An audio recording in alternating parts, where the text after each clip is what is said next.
Okay. So, try naman tayong magsagot nitong common differentiation. Okay. So, multiple problems, sasagutan natin. Okay. So, first problem. So, find the derivatives. Derivative of y equals to x cubed minus 4x squared plus 5. Okay. So, kapag may mga polynomials tayo, pwede nating gawin. So, isa-isahin natin bawat term. Okay. So, derivative of y, okay, with respect to x. Okay, so by power rule, so x cube. So yung 3, lagay natin sa una. So 3x, then 3 minus 1, kasi yung form niya is n x raised to n minus 1. Okay, dx. Okay, so 3x, so 3 minus 1, so 2. Okay, so minus, so 4x squared, so derivative niya, so 2 times 4, so 8. X, so 2 minus 1, so 1. Then derivative ng constant, okay, so derivative of constant is 0. Kaya ito yung magiging sagot natin for problem number 1. Okay, so we have 3x squared minus 8x. So next. So yan. So find the derivative of y equals to 4 over 2x plus 1 quantity cube. Okay, so from this, so meron tayong given na function. So derivative natin, so by quotient rule. Okay, so quotient rule, so we have u derivative of b. So ito yung ating ano, ub. Okay, u derivative ng b minus b derivative ng u over u square. So palatandaan natin dito kapag quotient, so law derivative ng taas minus yung taas naman copy derivative ng baba o all over law square. Okay? So, sa madaling salita, so kung kunin natin derivative nito, so derivative of y with respect to x. So again, u, copy muna, then saka natin di-derivative yung nasa numerator. So 2x plus 1 raised to 3. Derivative ng 4, so constant siya, so 0. Minus, yung nasa taas naman, so which is 4. Derivative ng nasa baba. So we have, so ibaba natin yung 3. Okay, then 2x plus 1. So, 3 minus 1, so 2. Okay, derivative nitong loob, which is 2. Okay, all over law square. So, we have 2x plus 1. So, 3 times 2, so 6. Okay, kasi law square siya. Okay, so from this, ito, 0. So, we have 4 times 3 times 2. So, we have negative 24. Okay, so times 2x plus 1 square all over 2x plus 1 raised to 6.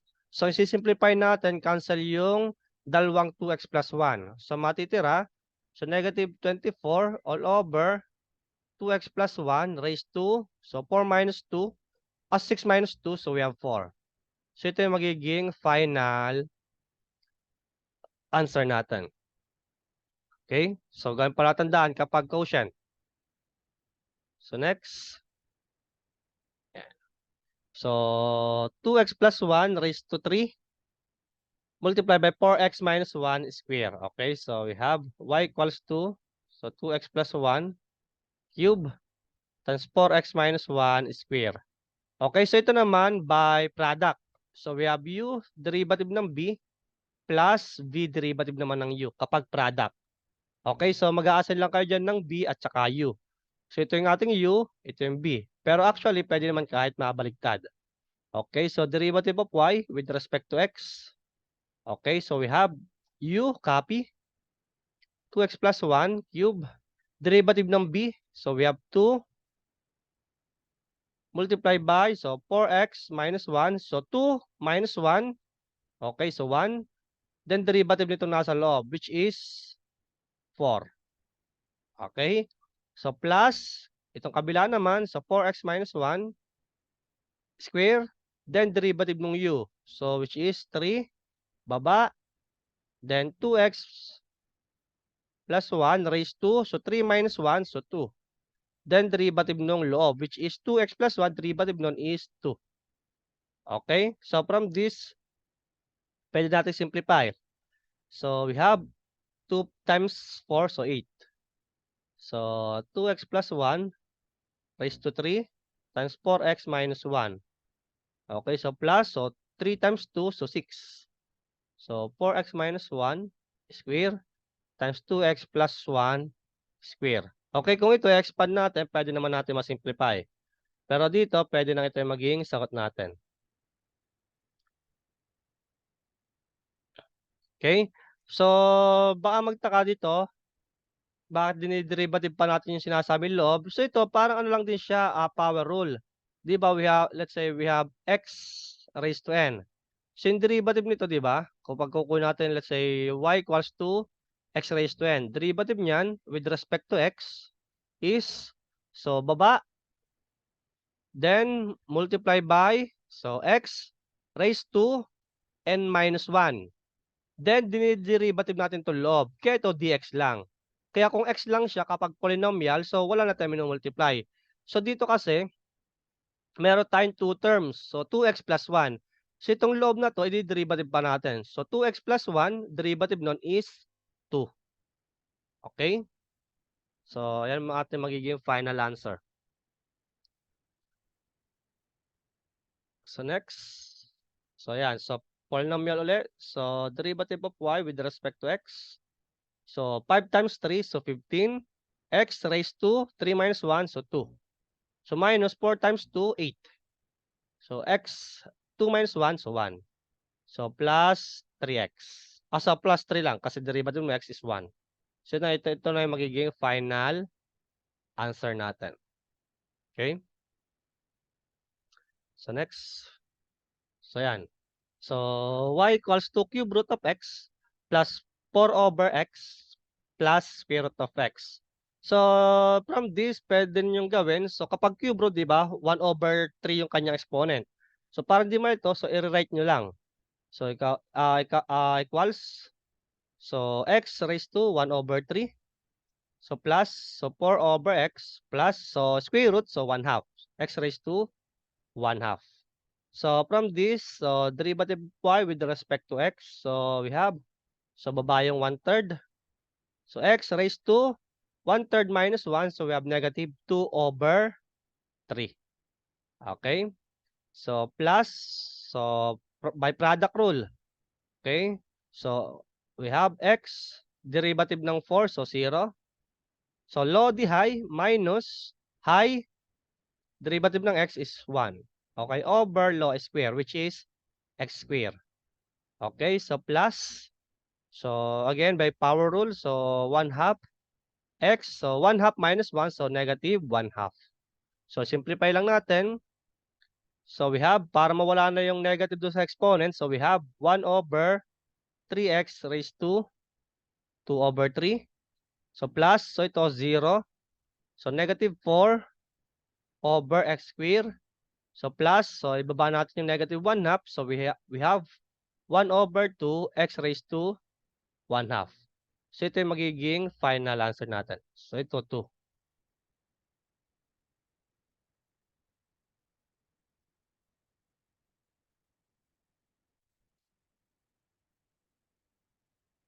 So, next. So, ayan. So, ito again, for number 6, so parang equivalent lang siya ng x raised to n.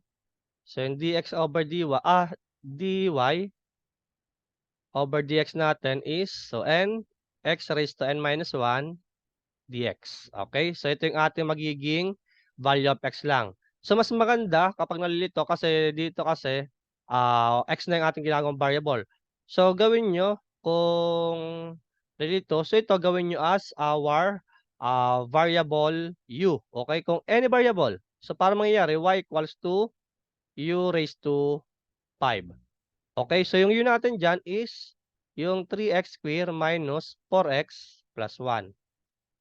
Okay? So, kapag kukunin natin yung du, ayan, so ganun din. So, 3x squared derivative, so we have 6x minus 4. Okay? So, ayan, so from this, pwede na tayo mag-derivative. So, derivative of y with respect to u, so we have 5u, so 5 minus 1, so 4 du. So, ito, ang tawag naman natin dito is chain rule. Okay? So, we have, so dy over du, okay, so 5u. So, yun natin again is 3x raised to 2 minus 4x plus 1. So, du natin, ayan, with respect to x naman to, so i-multiply natin. So, which is, so 6x minus 4. Okay, so ito raised to 4. Okay, so dx, sorry, du over dx. Okay? So, from this, pwede na tayo makapag-simplify.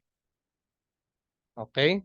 So, we have dy over dx equals to, so 5 multiplied by, so 3x squared minus 4x plus 1 raised to 4, then 6x minus 4. Okay? Ito yung magiging final answer natin. So, kapag dito, nagsasubstitute tayo ng isang variable sa isang term o kaya sa polynomial, so tawag naman natin doon is chain rule. Okay? So, mahal naman doon pwedeng gamitin. So, kung chain rule o kung idediretso natin. Okay? So, same lang naman yung kalalabasan na sagot. Okay?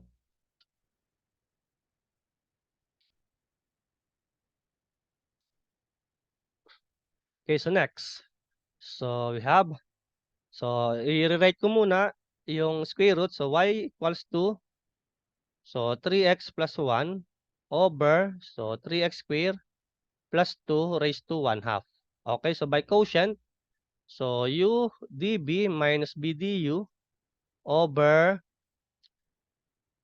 u square. Okay? So, low derivative ng high minus high derivative ng low over low square. So, dy with respect to x. So, we have, so 3x squared plus 2 raised to 1 half. Derivative ng taas, so 3x plus 1, derivative nun is 3 lang. So, minus, yung taas naman, so 3x plus 1. Derivative dito nasa baba. So, by power rule, so 1 half. Then copy. 3x squared plus 1, plus 2. So, 1 half minus 1, so negative 1 half. Times derivative yung nasa loob. So, 3x squared plus 2, derivative nun is, so 2 times 3, so 6x. Okay, over law square. So, 3x squared plus 2 raised to 1 half square. So, cancel na yung 1 half square. So, 3x squared plus 2. Okay, so kung sisimplify natin, so we have, so 3x squared plus 2, ito 1 half, negative 1 half. Sige, so we have 3x squared plus 2 raised to 1 half. So minus, so 1 half times 6x, so we have 3x times 3x plus 1 times, so 3x squared plus 2 raised to negative 1 half over, so 3x squared plus 2. Okay, kung magsisimplify tayo dito, okay, so ito 1 half, ito 1 half din. Okay, so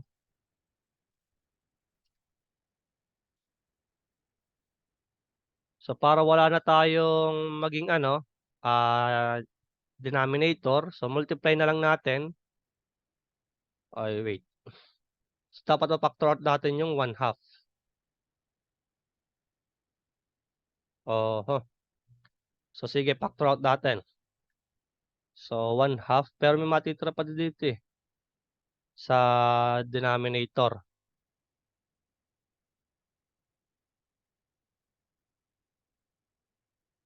So, 3x.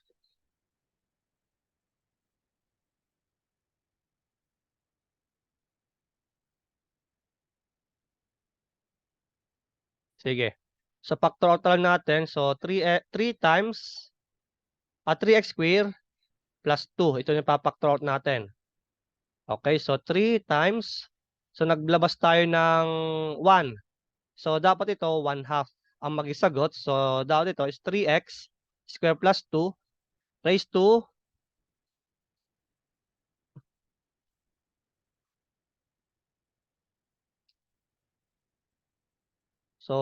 raised to kapag hindi kasi 3/2 to eh.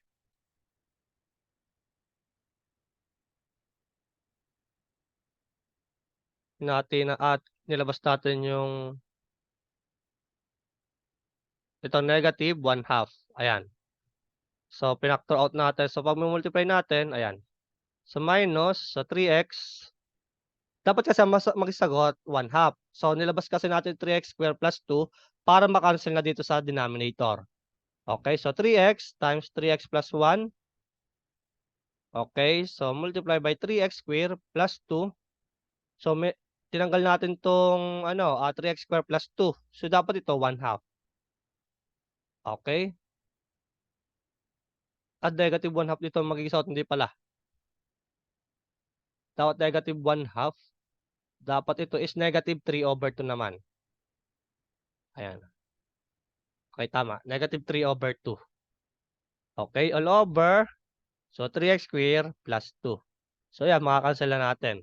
So, from this, para wala na tayo yung denominator, okay, hindi na tayo fraction. So, we have